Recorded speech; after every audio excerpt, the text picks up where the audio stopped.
Mob সন্ত্রাস তৈরি করে সাধারণ নিরীহ মানুষের মধ্যে হামলা করিয়েছিল। হামের যে টিকা, সেই টিকা না দেওয়ার কারণে 400-র উপরে শিশু মারা গেছে এবং প্রায় 50,000-এর উপরে শিশু হামের উপসর্গ নিয়ে হাসপাতালে ভর্তি হয়েছে।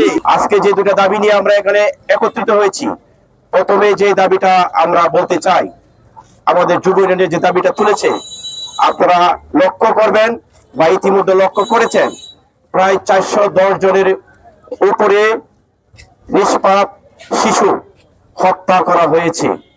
সেই হত্যার নাম দেওয়া হয়েছে হাম রোগে বা হাম রোগের উপসর্গ নিয়ে মৃত্যুবরণ করেছে। আমি মনে করি এটা রোগে মারা যাওয়া বিষয় নয়, এটা সরকারের গাফিলতির কারণে, এটা আমাদের আগামী প্রজন্মের যে ভবিষ্যৎ, সেই ভবিষ্যৎকে ধ্বংস করা হয়েছে। আমরা দেখেছি 19 সরকার ক্ষমতায় যতদিন ছিল, তারা লুটপাটের মধ্যে দিয়ে ছিল। তারা বিদেশিদের মধ্যে কিভাবে বাংলাদেশকে বিক্রি করা যাবে, সেই বিক্রি করার পায়তারায় তারা লিপ্ত ছিল।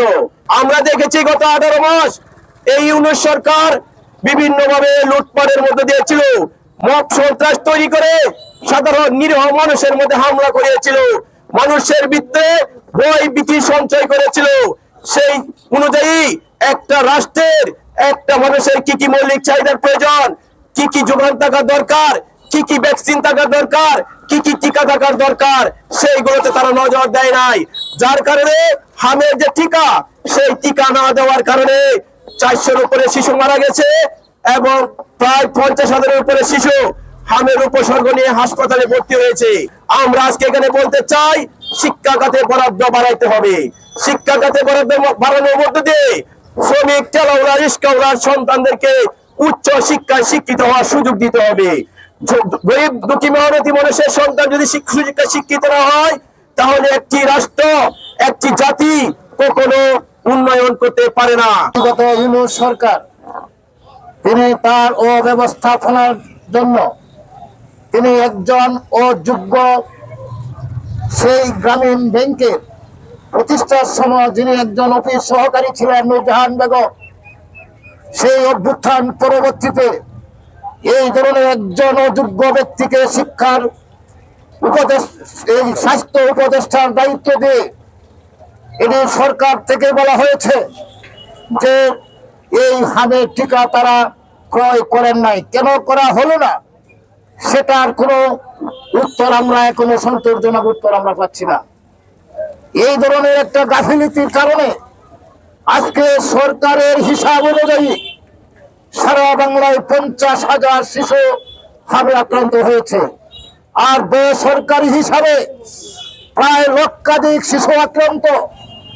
প্রতিদিন লাশের মিছিল হচ্ছে, শিশুদের লাশ, সেই মায়েরা তার সন্তানের লাশ নিয়ে আজকে প্রতিটি হাসপাতাল থেকে বের হয়ে যাচ্ছে। একটা ভয়াবহ একটা কঠিন ক্রান্তিকাল আর কখনো হতে পারে না। এই বর্তমান সরকারের দায়িত্বশীল ব্যক্তিরা বিভিন্ন কর্মসূচিতে আপনারা যান, আর প্রতিদিন যে হাসপাতাল থেকে লাশ নিয়ে মায়েরা বের হয়ে যাচ্ছে, তাদের পাশে আমরা কোন একজন দায়িত্বশীল ব্যক্তিকে আমরা দেখি নাই তাদেরকে সান্ত্বনা দেওয়ার জন্য। আজকেকালীন ওই ইউনূস সরকার এবং তার যে সহযোগী যারা ওই সময় দায়িত্বে ছিল, যাদের কারণে আজকে বাংলাদেশে শত শত মায়ের বুক খালি হচ্ছে, আমরা সেই দাবিতে আজকে এই রাজপথে দাঁড়িয়েছি। প্রিয় বন্ধুগণ, আমরা এই কথা বলতে চাই, তৎকালীন সময়ে যারা এই দায়িত্বে ছিল, যাদের জন্য আজকে বাংলাদেশে লক্ষ লক্ষ মানুষ এই বেকায়দায় পড়েছে, শত শত মায়ের বুক খালি হচ্ছে, সেই সকল ব্যক্তিদেরকে ডক্টর ইউনূস সহ, জাহানারা সহ তাদেরকে আইনের মাধ্যমে বিচারের আওতায় আনার জন্য আমরা সেই দাবি জানাই। বাংলাদেশের ৭১-এর মুক্তিযোদ্ধারা যে স্বপ্ন দেখেছিল, যে স্বপ্ন নিয়ে তারা এই একটি স্বাধীন বাংলাদেশ উপহার দিয়েছিল, সেই আত্মত্যাগের যে আত্মসাৎ, তাদের যে স্বপ্ন, সেই ৭১ থেকে ২৬ পর্যন্ত সেই তাদের যে লালিত স্বপ্ন, সেটা আজও বাস্তবায়িত হয় নাই।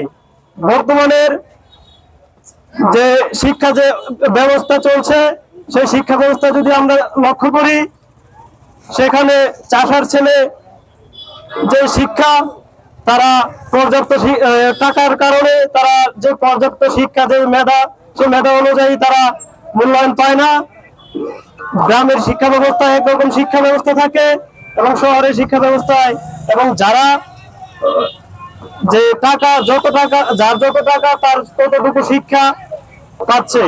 আমরা গ্রামের শিক্ষা প্রতিষ্ঠানে যদি লক্ষ্য করি, সেই শিক্ষা প্রতিষ্ঠানে পর্যাপ্ত শিক্ষার কক্ষ পর্যাপ্ত নাই, এবং যে গ্রামের স্কুলে যে যে কাঠামো দরকার উচ্চ শিক্ষা এবং সুশিক্ষায় শিক্ষিত হওয়ার জন্য যতটুকু অধিকার দরকার ততটুকু নাই। সেই লক্ষ্যে আমরা দীর্ঘদিন আন্দোলন করে আসছি যে জিডিপির ন্যূনতম 6% শিক্ষা খাতে বরাদ্দ করতে হবে।